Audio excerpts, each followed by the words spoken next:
হা হা, কালকে ছিল কালী পুজোর অষ্টমঙ্গলা। তাই ভেবেছিলাম মায়ের মন্দিরে যেয়ে প্রসাদ গ্রহণ করব।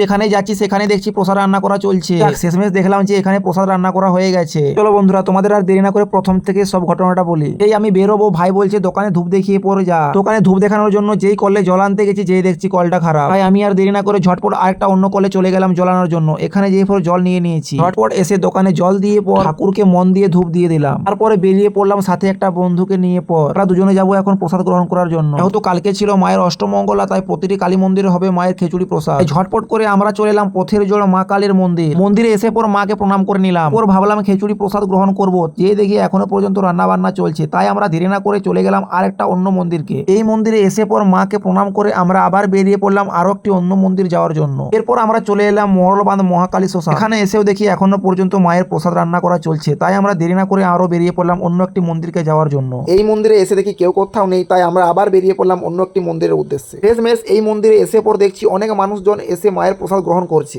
কালীর অষ্টমঙ্গলার দিন কে কে খিচুড়ি প্রসাদ গ্রহণ করেছিলে অবশ্যই কমেন্টে জানাবে। এসে দেখছি এখানে পুরো রান্না রেডি হয়ে গেছে, আর এদিকে কড়াই খিচুড়ি ফুটছে, আর অনেক মানুষজনও চলে এসেছে। আর এই যে কাকাকে দেখতে পাচ্ছ, এই কাকা আমার প্রত্যেকটি ভিডিও দেখে ও রান্নাও খুব ভালো করে। তারপর আর কি আমি মাকে প্রণাম করে পর বসে পড়লাম খিচুড়ি প্রসাদ গ্রহণ করার জন্য। মায়ের প্রসাদ গ্রহণ করার জন্য অনেকগুলি মন্দির ঘুরেছিলাম। শেষমেশ এই মন্দিরে এসে মায়ের প্রসাদ গ্রহণ করলাম দুই বন্ধু মিলে। দেখা হচ্ছে পরের একটি সুন্দর ভিডিওর সাথে।